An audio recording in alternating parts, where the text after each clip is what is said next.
시니어 여러분, 지갑이나 가방에 체크카드를 넣고 다니신다면 반드시 들어보셔야 합니다. 요즘 들어 기하급수적으로 퍼지고 있는 새로운 사기 수법 하나가 있습니다. 고스트 탭이라는 이 수법은 특히 어르신들을 노리고 있습니다. 이유는 단순합니다. 범죄자들이 보기엔 어르신들이 카드를 손에 닿기 쉬운 위치에 보관하는 경우가 많기 때문입니다. 단 3초면 충분합니다. 몸을 건드리지 않아도 순식간에 계좌에서 돈을 빼갈 수 있습니다. 더 무서운 건 며칠이 지나고 나서야 그 사실을 알게 되는 경우가 많다는 점입니다. 안녕하세요. 저는 금융법률 전문가 김유진입니다. 오늘은 고스트 탭이라는 사기 수법이 정확히 무엇인지, 어떤 방식으로 작동하는지, 왜 은행이 자동으로 환불해주지 않는 경우가 있는지, 그리고 무엇보다 스스로를 지키기 위해 지금 당장 실천할 수 있는 현실적이고 법적인 대처 방법을 알려드리겠습니다. 영상 끝까지 함께 해주세요. 한 가지 무료로 얻을 수 있는 간단한 아이템도 소개해드릴 건데, 이것만 있으면 이 사기로부터 거의 완벽하게 보호받을 수 있고 가격도 커피 한 잔보다 저렴합니다. 지금 보고 계신다면 좋아요 한번 눌러주시고 이 영상을 꼭 필요한 다른 어르신들에게도 전해질 수 있게 댓글도 남겨주세요.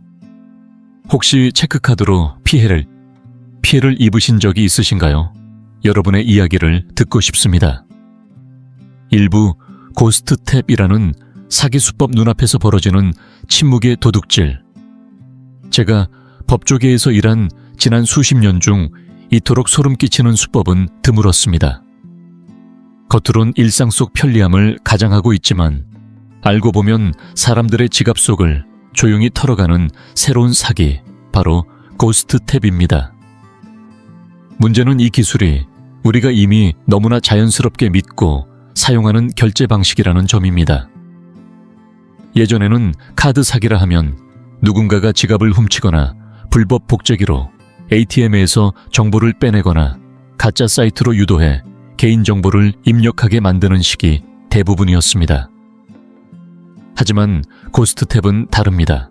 카드를 꺼낼 필요도 없습니다. 지갑 안에 있든 핸드백 속에 있든 외투 안주머니에 있든 그대로 둔 상태에서도 가능하다는 게 핵심입니다. 그것도 단 3초면 충분합니다. 조용하게 아무 흔적도 없이. 이런 일이 가능한 이유는 근거리 무선통신 기능 때문입니다. 요즘 대부분의 체크카드나 교통카드에는 이 기능이 탑재되어 있어 단말기에 대기만 하면 비밀번호 없이도 결제가 이루어지죠. 빠르고 편리한 만큼 사기범들에게도 문이 열린 셈입니다. 이제 상상해보세요. 당신은 동네 보건소 민원 창구 앞에서 순서를 기다리며 핸드백을 어깨에 걸치고 있습니다. 뒤에 선 남자가 조금씩 다가오며 다소 초조한 기색을 보입니다. 평범한 모습이라 별 생각 없이 무시하죠. 그런데 그의 외투 안쪽에는 작은 무선 결제, 단말기가 숨어 있습니다. 카드가 들어있는 핸드백 겉면에 단말기가 가까워지는 순간 아무런 소리도 진동도 없이 5만 원 결제가 즉시 이루어집니다. 당신은 아무것도 느끼지 못한 채 민원서를 작성하고 자리를 뜹니다. 문제는 거기서 끝이 아닙니다. 이런 전문 사기꾼들은 주로 지하철이나 대형마트, 전통시장, 주민센터 행사장처럼 사람이 붐비고 방심하기 쉬운 공간을 골라 움직입니다. 아침엔 3만 원, 오후엔 다시 6만 원 결제, 카드사의 이상 거래 탐지 시스템이 눈치채기 어려운 10만 원 이하로 조절해가며 반복합니다. 결국 당신이 이상하다고 느끼는 건 며칠 후입니다. 통장 잔액이 줄어든 걸 확인하고 나서야 기억에 없는 결제 내역이 여러 찍혀 있음을 알아차리죠. 더 무서운 건 그 다음입니다. 카드가 분실된 것도 아니고 비밀번호를 도용당한 흔적도 없으며 단말기에 오류도 없습니다. 그러다 보니 많은 분들이 처음엔 자신이 깜빡하고 결제했을지도 모른다고 생각합니다. 그리고 그 방심이야말로 이 사기꾼들이 노리는 순간입니다. 2부, 왜 어르신들이 이 사기의 주된 대상이 되는가? 사기범들의 입장에서 보면 어르신들은 고스트탭 범죄의 가장 이상적인 표적입니다. 안타깝게도 지난 1년 사이에 실제로 어르신을 겨냥한 사례가 눈에 띄게 늘고 있습니다. 이건 어르신들이 부주의해서가 아닙니다. 오히려 물건을 더 조심히 다루시는 분들이 많습니다. 진짜 이유는 기회 습관인식 이 세 가지에 있습니다. 첫째는 접근 용이성입니다. 많은 어르신들이 지갑이나 장지갑을 휴대할 때 무심코 외부에 노출되기 쉬운 방식으로 들고 계십니다. 예를 들어 장바구니 위에 지갑을 올려놓는다든지 민원 서류에 도장을 찍을 때 잠시 옆에 내려놓는다든지 병원 대기실에서 옆자리 의자에 핸드백을 두는 경우도 흔하죠. 이처럼 잠깐 방심한 틈을 타 단말기를 소지한 사기범이 조용히 다가와 비접촉 결제를 유도하는 것입니다. 둘째는 기술에 대한 익숙함의 차이입니다. 요즘 많은 분들이 교통카드 겸용 체크카드를 사용하고 계시지만 그 기능이 항상 켜져 있고 외부 접촉만으로도 결제가 이루어질 수 있다는 점은 잘 모르시는 경우가 많습니다. 대부분은 직접 카드 건네지 않으면 결제가 안 된다고 믿으시죠. 하지만 고스트탭은 카드가 끊임없이 신호를 내보내고 있다는 점을 노립니다.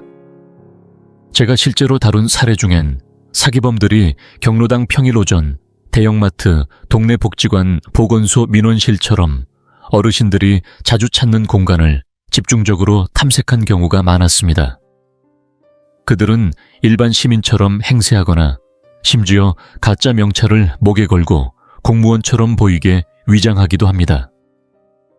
이런 공간에선 대부분 사람들이 경계심을 내려놓고 게시판을 읽거나 거스름돈을 정리하거나 이웃과 담소를 나누고 있기 마련이죠. 바로 그 틈을 노리는 겁니다. 셋째는 인식의 차이입니다. 사기범들은 어르신들이 스마트폰 뱅킹 앱에 익숙하지 않거나 소액 결제 내역을 바로바로 확인하지 못할 거라 생각합니다. 실제로 그렇게 생각하는 경우도 있고요. 그러다 보면 사기범 입장에선 하루에도 여러 번 여러 장소에서 같은 피해자를 노릴 수 있는 시간적 여유가 생깁니다. 제가 맡았던 사건 중에는 한 어르신이 한 달 후에 통장 정리를 하다가 수십만 원이 빠져나간 걸 발견한 경우도 있었습니다. 그때까지도 본인이 실수했나 하고 혼자 자책하셨죠. 이 사기 수법이 진짜 잔인한 건 바로 신뢰와 일상의 흐름을 악용한다는 점입니다. 일상처럼 보이지만 이미 누군가는 당신 곁에 다가와 결제를 몰래 끝냈을 수도 있습니다. 3부. 법은 내 편일까? 은행이 보상을 거부하는 뜻밖의 이유들. 이제 제 본업 법조인의 시선으로 이 문제를 들여다보려 합니다. 많은 분들은 사기를 당하면 은행이 당연히 돈을 돌려줄 것이라고 생각하십니다. 내가 하지도 않은 결제가 나갔는데 그건 당연히 보상이 되어야지 라고 말이죠. 하지만 현실은 생각보다 훨씬 더 복잡하고 까다롭습니다. 현행 금융소비자보호법은 표면적으로는 소비자를 지켜주는 장치로 보입니다. 불법 결제나 승인하지 않은 거래는 보호 대상이라는 말도 많고 실제로 은행 창구에서도 그렇게 안내받은 기억이 있으실 겁니다. 그런데 문서상 보장과 실제 보상 사이에는 큰 간극이 존재합니다.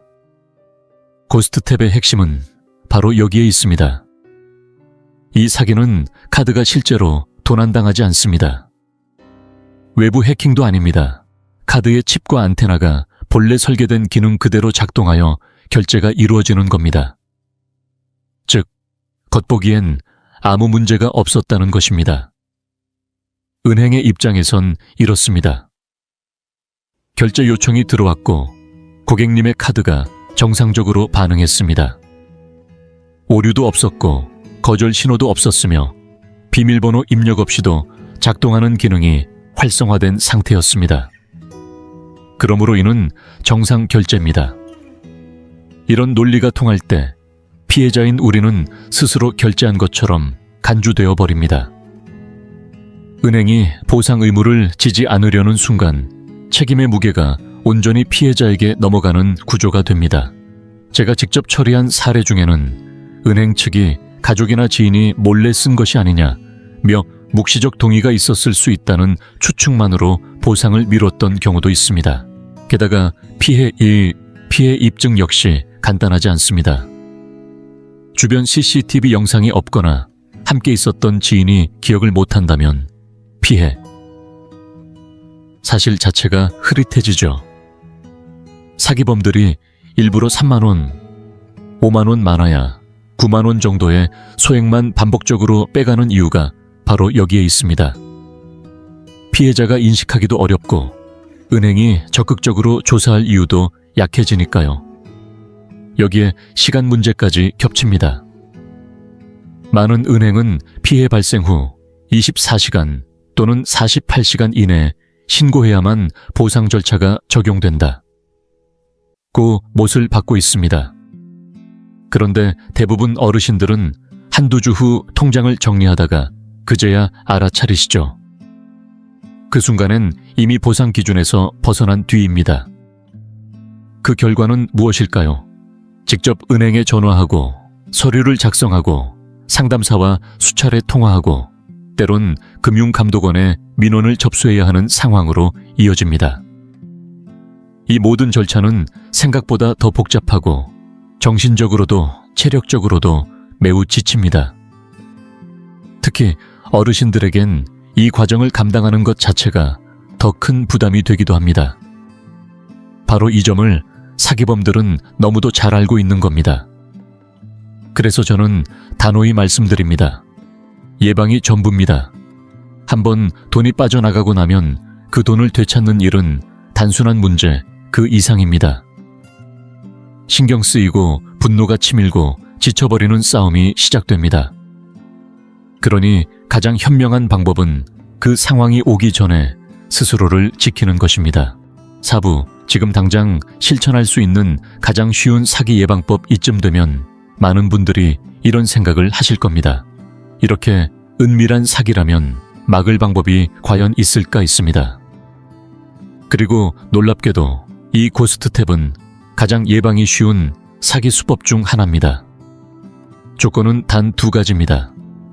첫째, 카드의 비접촉 결제 기능이 항상 켜져 있을 것. 둘째, 지갑이나 카드를 사기범이 접근하기 쉬운 위치에 가지고 다닐 것.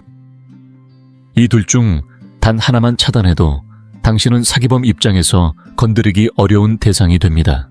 지금부터 그 구체적인 방법을 알려드리겠습니다. 가장 먼저 실천할 수 있는 건 물리적 차단입니다. 요즘 다이소나 문구점, 인터넷 쇼핑몰에서 흔히 구할 수 있는 지퍼형 카드 지갑 또는 차폐 기능이 있는 카드 홀더를 사용해보세요. 가격은 5,000원 이하인 경우가 대부분입니다. 이 지갑은 카드에서 나오는 무선 신호를 막아줘서 사기범이 단말기를 가까이 댄다 해도 카드가 작동하지 않게 만듭니다. 주의할 점은 체크카드뿐만 아니라 교통카드, 신용카드 등 비접촉 기능이 있는 모든 카드에 적용해야 한다는 것입니다. 지갑 속 일부 카드만 보호하면 나머지 카드가 노출될 수 있습니다. 두 번째 방법은 아예 비접촉 결제 기능을 끄는 것입니다. 물론 이 기능이 편리하긴 합니다. 그러나 많은 어르신들에게 있어 편리함보다 중요한 건 안전함입니다. 은행 고객센터에 전화하거나 요즘은 스마트폰 뱅킹 앱에서도 설정을 변경할 수 있습니다. 한 번만 설정하면 그 이후부터는 반드시 단말기에 카드를 꽂고 비밀번호를 눌러야만 결제가 됩니다. 번거로울 수 있지만 고스트탭 위험은 완전히 사라지게 됩니다. 세 번째는 카드의 보관 위치를 바꾸는 것입니다. 생각보다 많은 분들이 카드 지갑을 외투 바깥 주머니에 넣거나 핸드백 겉주머니에 보관하고 계십니다. 이런 위치는 사기범이 몸을 부딪히듯 가까이 다가와 단말기를 갖다 대기 쉬운 구조입니다. 이제부터는 카드나 지갑을 가방 안쪽 지퍼 포켓 또는 몸 안쪽에 가까운 주머니에 넣어 보세요. 또한 지하철이나 시장처럼 사람이 밀집되는 장소에선 한 손으로 꼭 쥐고 다니는 습관을 들이시는 것도 좋은 방법입니다. 사기범은 눈에 띄지 않는 빠른 움직임을 선호합니다. 그들이 지갑을 찾기 어렵고 접근하려면 몸을 비틀어야 하는 상황이면 대부분 바로 포기하고 다른 사람을 찾게 됩니다. 마지막으로 무엇보다 중요한 건 계좌를 매일 확인하는 습관입니다. 번거롭지 않습니다. 스마트폰에 설치된 인터넷 뱅킹 앱을 켜고 오늘 찍힌 거래 내역을 한번 훑어보는데 1분도 차에 걸리지 않습니다. 특히 15,000원, 30,000원, 50,000원 같은 그럴듯한 금액이 찍혀 있다면 더욱 주의 깊게 살펴보세요. 카드사에서 사기 의심으로 자동 감지되는 기준은 보통 10만 원 이상이기 때문에 그 이하 금액은 스쳐 지나가기 쉽습니다. 제가 상담했던 분들 중에는 위 방법을 실천한 이후로 한 달에 여러 번씩 피해를 입던 분이 1년 넘게 단 한 건의 의심 결제도 없었다고 하신 경우가 많습니다. 결론은 단순합니다. 예방은 어렵지 않습니다. 하지만 반드시 사전에 준비되어야 합니다. 이미 당하고 난 뒤에는 시간도 마음도 에너지도 훨씬 더 많이 들어가기 때문입니다. 오부 이미 피해를 입었다면 지금 바로 이렇게 대응하세요. 이야기를 들으며 스스로 조심한다고 다짐하셨을 겁니다. 그럼에도 불구하고 어쩌면 이미 늦었을 수도 있습니다. 그렇습니다. 아무리 조심해도 사기는 어느 순간 빈틈을 비집고 들어옵니다. 하지만 기억하세요. 빠르게 대처하면 잃은 돈을 되찾을 가능성은 여전히 있습니다. 더 중요한 건 그 범죄자가 또 다른 피해자를 만들기 전에 막을 수 있다는 점입니다. 이제부터는 피해 직후 반드시 해야 할 5가지 행동을 차근차근 알려드리겠습니다. 1단계 은행에 즉시 연락하세요. 카드 뒷면을 보시면 도난, 분실 신고 번호가 적혀 있습니다. 망설이지 말고 즉시 전화하세요. 연결되면 차분하고 단호하게 말씀하세요. 비접촉 결제 사기로 의심되는 거래가 발생했습니다. 카드 정지와 결제 취소 요청드립니다. 그리고 반드시 거래 취소 접수 번호를 요청해 적어두세요. 이 번호는 이후 상담이나 민원에서 당신이 먼저 신고했다는 증거가 됩니다. 2단계 서면 확인 자료를 꼭 요청하세요. 단순히 전화로만 신고하면 기록이 흐려질 수 있습니다. 메일이나 우편으로 사기 거래 신고 접수 확인서를 요청하세요. 그 안에는 신고 날짜, 거래 금액, 거래 시각, 카드 번호, 일부 등이 명확히 기재되어야 합니다. 이 서류는 나중에 은행이 신고가 늦었다거나 증거가 부족하다고 할 때 당신을 보호하는 가장 강력한 방패가 됩니다. 3단계 경찰서에 정식 신고하세요. 이 정도 금액인데 신고까지 해야 하나요? 라고 망설이실 수도 있습니다. 하지만 꼭 하셔야 합니다. 경찰은 모든 소액 범죄를 수사하지는 않더라도 당신의 신고서가 공식 기록이 됩니다.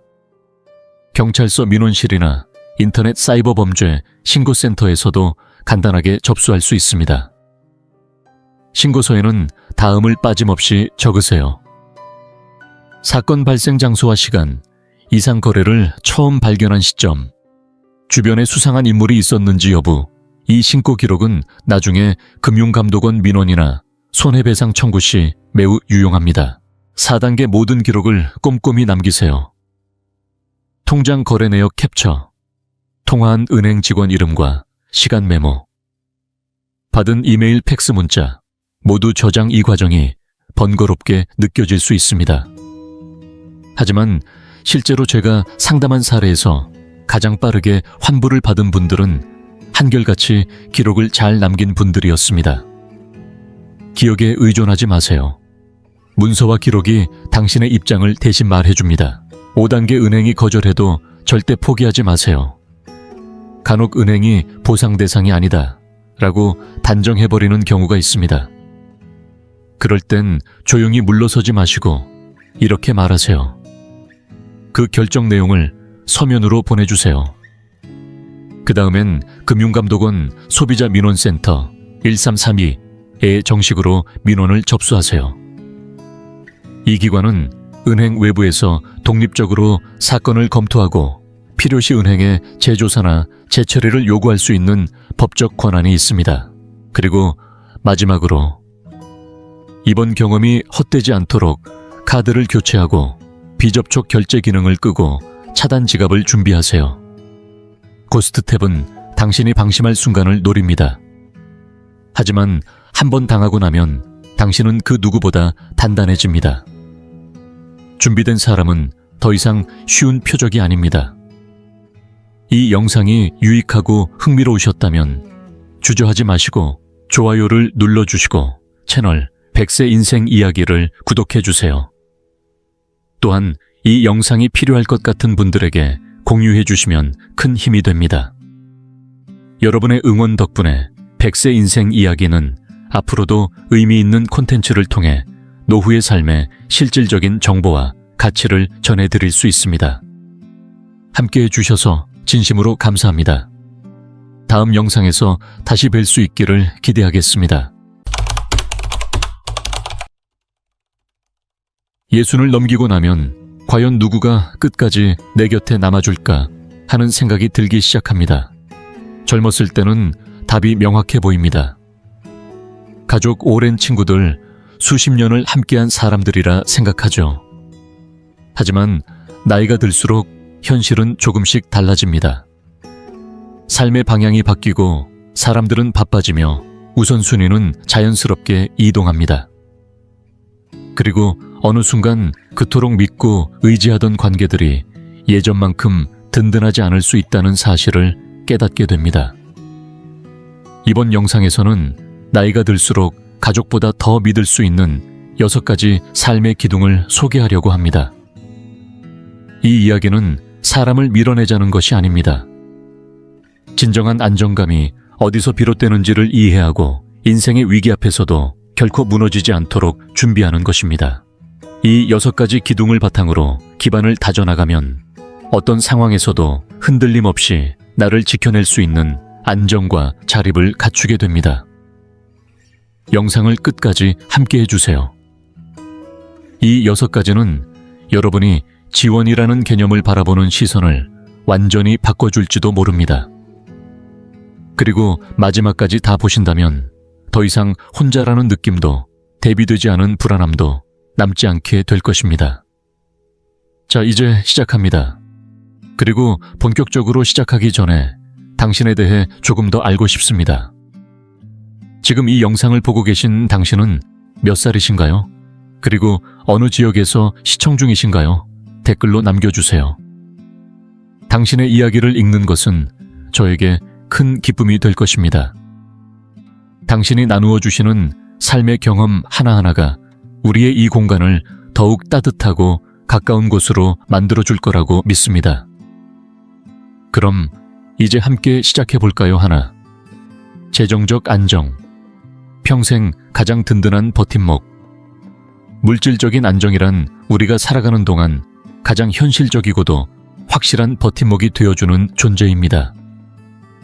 나이가 들수록 진정으로 의지할 수 있는 것은 누군가의 손길이 아니라 스스로 준비해둔 재정적인 기반이라는 사실을 깨닫게 됩니다. 돈이 행복을 보장해주진 않지만 분명히 안정과 자유, 그리고 마음의 평온을 가져다 줍니다.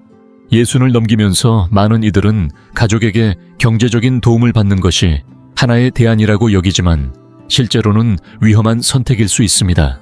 자녀들도 각자의 삶이 있고 그들만의 지출과 책임이 있으며 아무리 부모를 사랑하더라도 필요한 순간에 여유가 없을 수도 있습니다. 예를 들어보세요.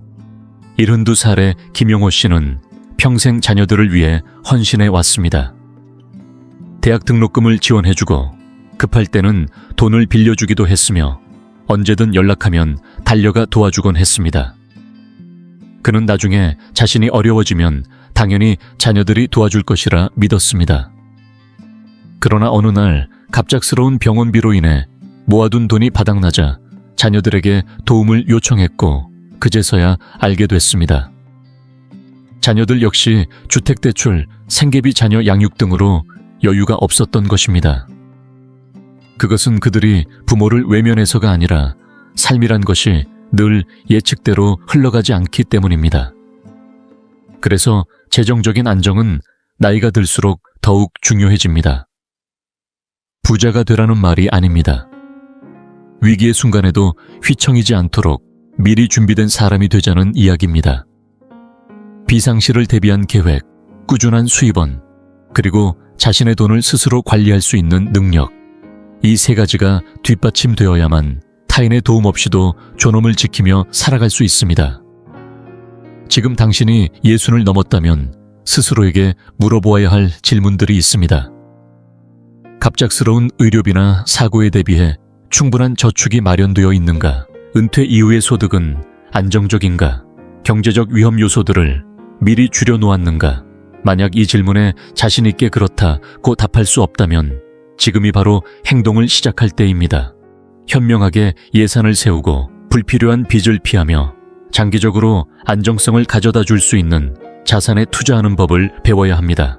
시간이 지나고 나서야 대비하지 않은 과거를 후회하지 않도록 오늘부터라도 작은 실천을 쌓아가는 것이 중요합니다. 왜냐하면 결국 인생의 어떤 고비를 만나더라도 끝까지 당신 곁을 지켜주는 단 하나의 버팀목은 바로 당신 자신의 재정적 기반이기 때문입니다. 2. 신체 건강. 스스로 지켜야 할 자유의 기반 사람이 살아가며 절대로 남이 대신해 줄 수 없는 것이 있다면 그것은 바로 자신의 건강입니다. 아무리 많은 사랑과 돈 주변에 도움이 있어도 몸이 무너지면 결국 삶의 자유는 무너지고 맙니다. 예순을 넘기고 나면 우리의 몸은 두 가지 얼굴을 드러냅니다. 스스로에게 가장 든든한 동반자가 될 수도 있고 반대로 가장 큰 장애물이 될 수도 있는 것입니다. 경제적으로 아무리 여유가 있더라도 건강을 잃으면 아무 의미가 없어집니다. 자녀들이 아무리 부모를 아끼고 걱정해준다 해도 대신 운동을 해줄 수는 없습니다. 올바른 식사를 대신 해줄 수도 없고 노화의 속도를 막아줄 수도 없습니다.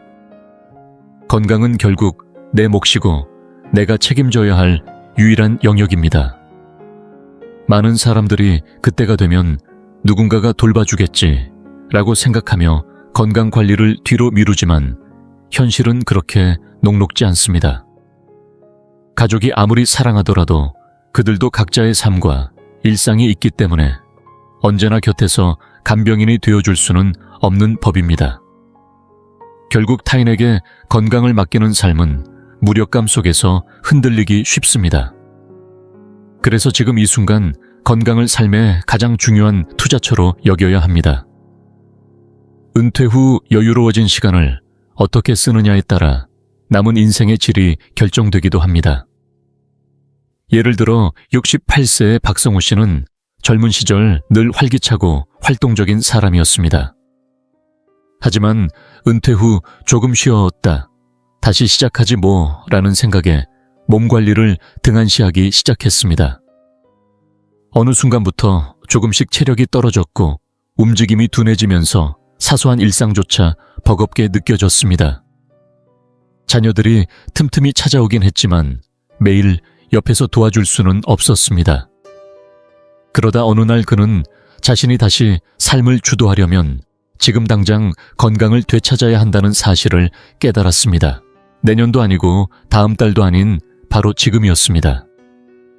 건강 관리는 올림픽 선수처럼 혹독하게 할 필요는 없습니다. 중요한 건 작지만 꾸준한 실천입니다. 매일 몸을 움직이고 몸에 이로운 음식을 먹으며 정기 검진을 성실히 받는 것만으로도 큰 차이를 만들어냅니다. 만약 요즘 가슴이 답답하거나 걷는 것이 힘들어졌거나 이전보다 쉽게 지친다고 느낀다면 그 신호들을 더는 외면하지 마세요. 그 경고를 무시한 대가는 생각보다 클 수 있습니다. 오늘 내가 내리는 건강한 선택 하나하나가 미래의 나를 지켜주는 보호막이 되어줄 것입니다.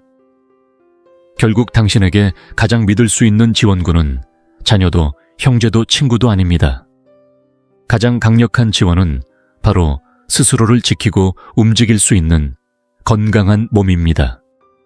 지금 내가 건강을 얼마나 우선순위에 두고 있는지에 따라 훗날 누군가에게 기대야 할 필요가 줄어들고 나만의 삶을 스스로 유지할 수 있는 기반이 마련됩니다. 노년의 진짜 자유는 스스로 움직일 수 있는 몸에서부터 시작됩니다. 지금 이 영상을 계속 시청하고 계시고 저희가 나눈 이야기들이 정말 유익하다고 느껴지신다면 댓글에 숫자 2을 남겨주세요. 그 한 글자가 당신께서 여전히 저희와 함께하고 계시다는 따뜻한 신호가 되어 큰 힘이 됩니다. 아직 채널을 구독하지 않으셨다면 지금 구독 버튼을 누르시고 알림 설정도 함께 해주세요. 앞으로 올라올 소중한 영상들을 놓치지 않으실 수 있습니다.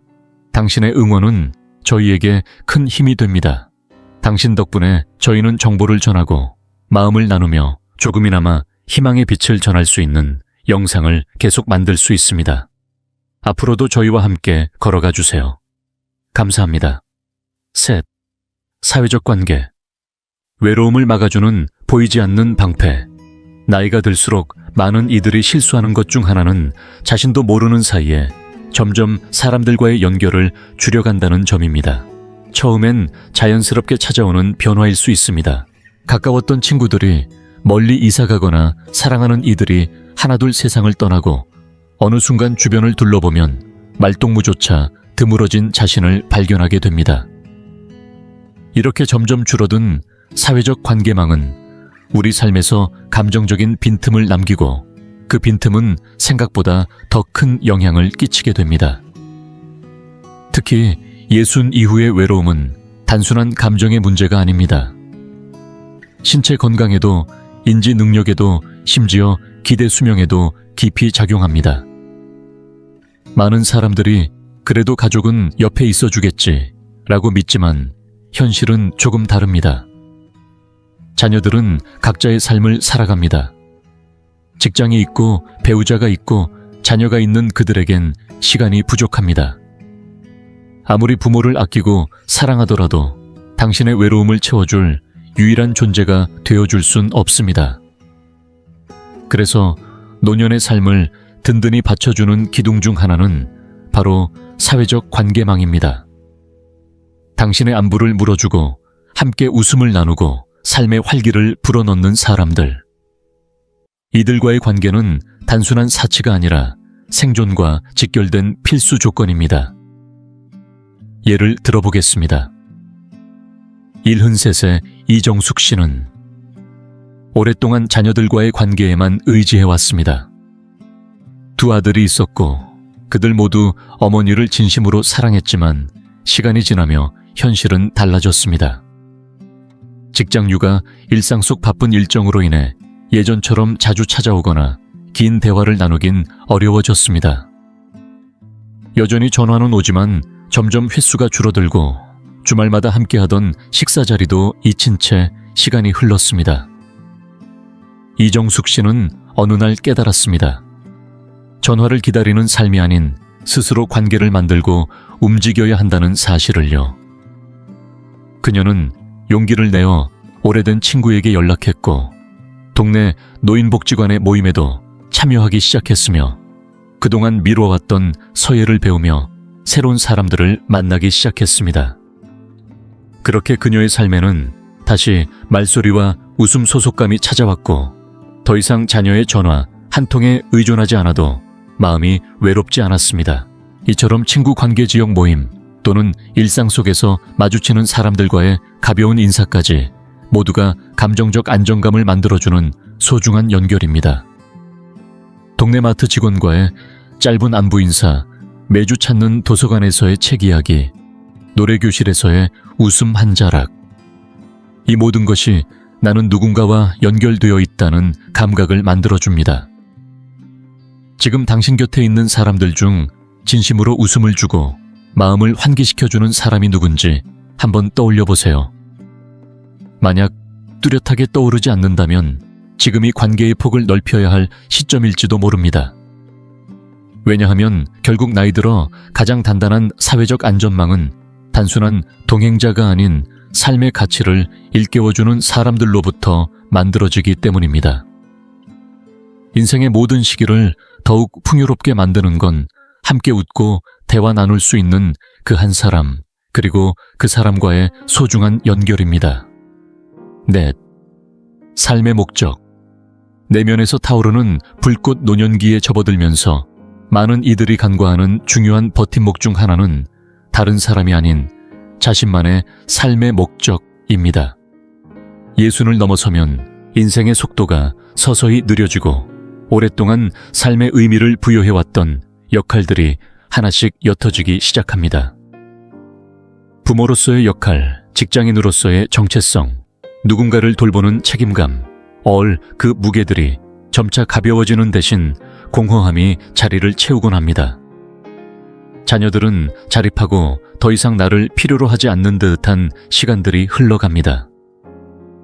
이때 삶의 방향이 흐릿해지면 존재감마저 점점 사라진 듯 느껴질 수 있습니다.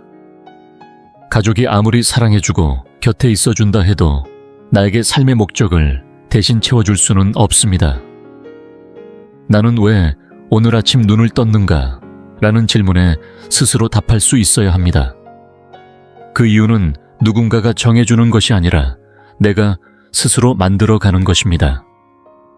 그것이 취미든 사명감이든 누군가를 위한 작은 봉사든 삶의 목적은 하루하루를 살아가게 하는 정신적인 나침반이 됩니다.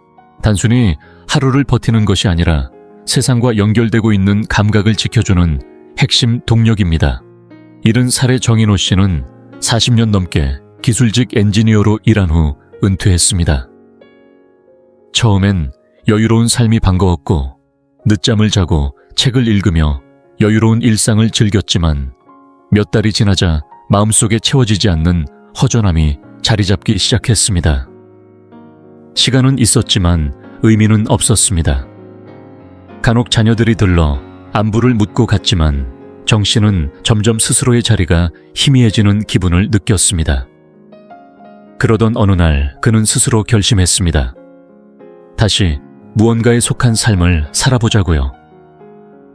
지역 아동센터에 자원봉사를 신청하고 아이들에게 나무와 공구로 무언가를 만드는 방법을 가르치기 시작했습니다. 어느새 그는 아침마다 눈을 뜨며 기대하게 되었고 자신이 다시금 필요한 존재로 느껴지기 시작했습니다. 그렇게 그의 하루는 다시 의미로 채워졌고 삶은 다시 움직이기 시작했습니다. 삶의 목적은 반드시 직업에서 오는 것이 아닙니다.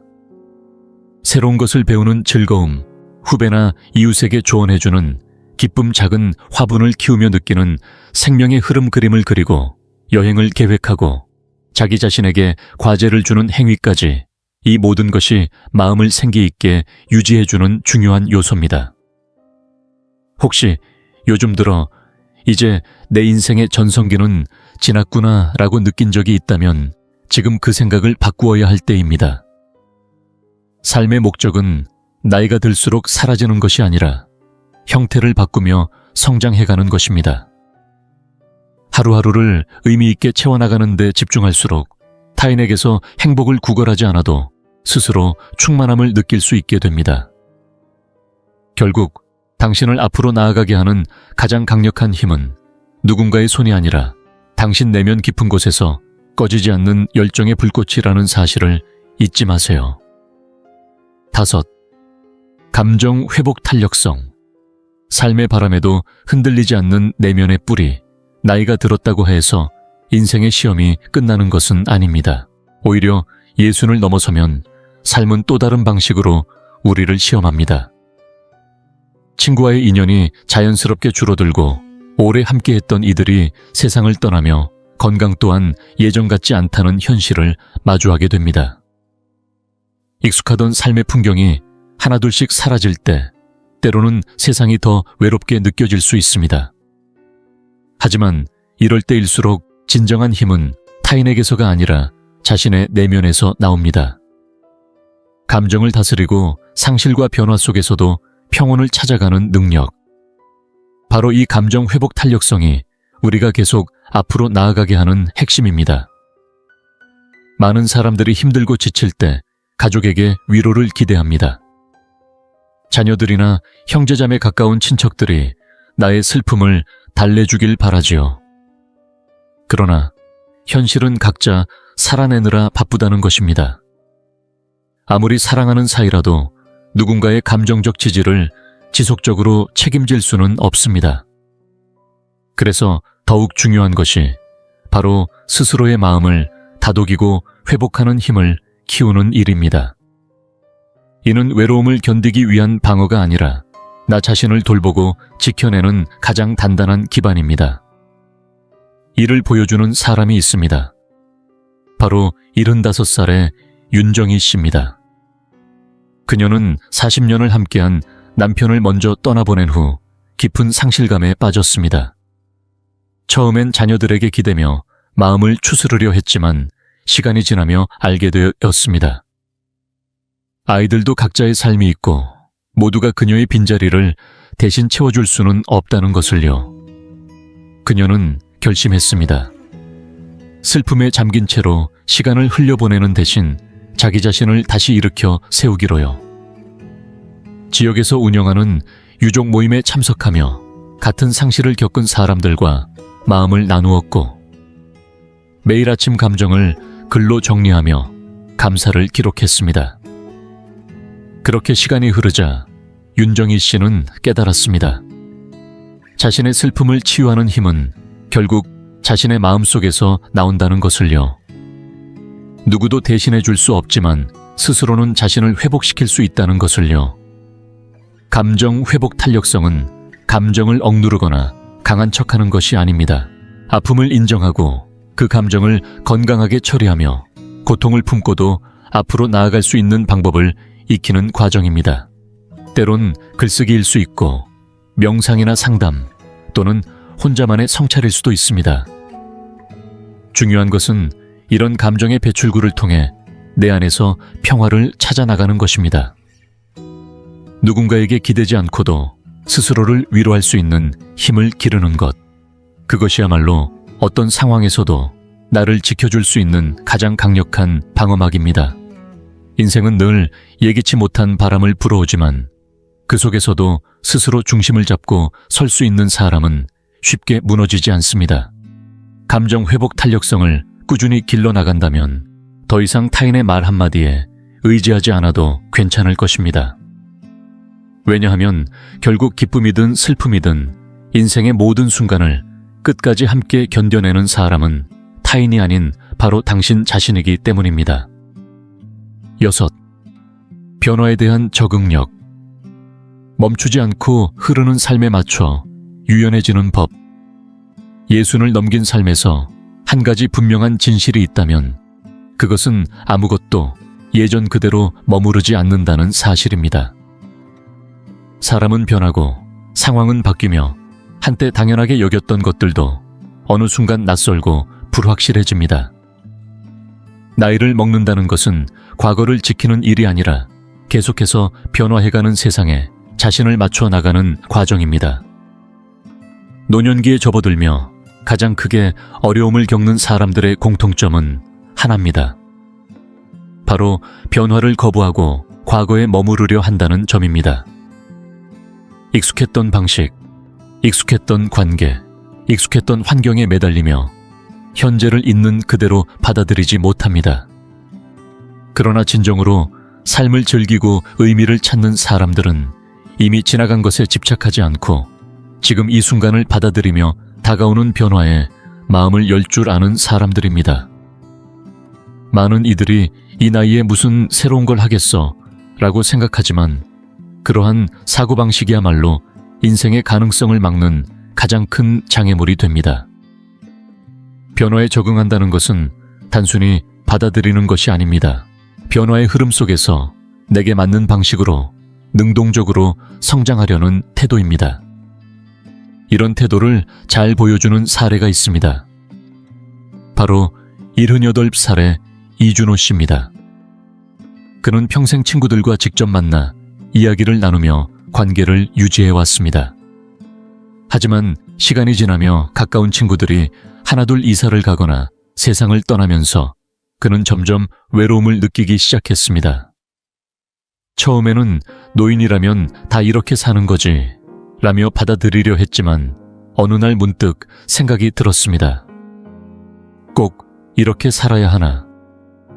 이준호 씨는 더 이상 고립되어 있지 않기 위해 스스로 변화를 선택했습니다. 처음엔 어색하고 낯설었지만 손자의 도움을 받아 영상통화 기능을 배우고 온라인 역사 토론 모임에 가입했습니다. 덕분에 멀리 있는 가족과도 자주 소통하게 되었고 새로운 친구들도 생겼습니다. 낯선 기술에 익숙해지는 데 시간이 걸렸지만 그는 변화에 맞서기보단 스스로 변화를 받아들이며 다시 활기를 되찾았습니다. 삶의 후반부를 잘 살아가는 사람들은 꼭 풍요롭거나 특별한 지원을 받는 사람들이 아닙니다. 오히려 자신만의 틀에 갇히지 않고 여전히 세상에 대한 호기심을 갖고 새로운 길을 찾아 나설 줄 아는 이들입니다. 문이 닫히면 다른 문을 찾고 관계가 달라지면 새로운 방식으로 연결하려 하고 뭔가 잘 안 되면 다른 방법을 시도해보는 사람들, 이들이야말로 진정한 유연함을 실천하는 사람들입니다. 이 적응력은 단순한 생존을 넘어 삶을 주체적으로 살아갈 수 있도록 만들어주는 강력한 힘입니다. 어떤 변화가 찾아오더라도 내가 움츠러들지 않고 그 흐름에 맞춰 나를 조율할 수 있다면 나는 결코 삶에서 밀려나지 않습니다. 오히려 모든 변화는 새로운 것을 얻을 기회가 될 수 있습니다. 익숙했던 문이 닫힐 때 인생은 다른 방식으로 문을 열어줍니다. 그 문을 찾을 줄 아는 유연한 태도, 그것이야말로 당신이 어떤 상황에서도 자신의 삶을 주도적으로 살아갈 수 있게 하는 마지막이자 가장 중요한 버팀목입니다. 예순을 넘긴 삶은 분명 많은 지혜를 품고 있지만 그만큼 새로운 도전과 불확실성도 함께 따라옵니다. 가족은 여전히 소중한 존재이지만 시간이 흐를수록 우리가 가장 믿을 수 있는 존재는 결국 자기 자신이 쌓아온 기반이라는 사실을 깨닫게 됩니다. 진정한 안정은 관계나 기대에 의존하는 것이 아니라 스스로 준비하고 다져온 6가지 기둥에서 비롯됩니다. 재정적인 안정은 갑작스러운 상황에도 휘청이지 않도록 당신의 일상을 지켜주는 가장 현실적인 기반이 되어줍니다. 신체 건강은 자유롭고 독립적인 삶을 유지하는 열쇠가 되며 사회적 관계는 정서적 연결과 삶의 활력을 되살려줍니다. 삶의 목적은 나이를 떠나 하루를 살아갈 이유를 만들어주고 감정 회복 탄력성은 예상치 못한 상실과 고통 속에서도 다시 일어설 수 있는 힘을 길러줍니다. 그리고 변화에 대한 적응력은 계속 변해가는 세상 속에서도 주도적으로 살아갈 수 있게 만드는 가장 유연한 무기입니다. 이 6가지가 서로 연결되고 균형을 이루었을 때 당신은 어떤 상황 속에서도 흔들리지 않고 중심을 잡을 수 있습니다. 누구에게 의지하지 않아도 괜찮다는 자신감, 외로움 앞에서도 스스로를 지켜낼 수 있는 단단한 자립심, 그리고 더 이상 누군가가 내 삶을 책임져 주길 바라지 않아도 되는 평온함. 이 모든 것은 바로 당신 안에 이미 존재하는 힘입니다. 이 6가지를 삶 속에서 하나하나 실천하며 다져간다면 그 어떤 시련 속에서도 결코 무력하지도 외롭지도 준비되지 않은 사람으로 남지 않을 것입니다. 진정한 안정감은 누군가가 나를 지켜줄 거야 라는 희망에서 오는 것이 아니라 나는 이미 나를 지킬 준비가 되어 있다는 확신에서 비롯됩니다. 이 영상이 유익하고 흥미로우셨다면 주저하지 마시고 좋아요를 눌러주시고 채널 100세 인생 이야기를 구독해주세요. 또한 이 영상이 필요할 것 같은 분들에게 공유해 주시면 큰 힘이 됩니다. 여러분의 응원 덕분에 100세 인생 이야기는 앞으로도 의미 있는 콘텐츠를 통해 노후의 삶에 실질적인 정보와 가치를 전해드릴 수 있습니다. 함께해 주셔서 진심으로 감사합니다. 다음 영상에서 다시 뵐 수 있기를 기대하겠습니다.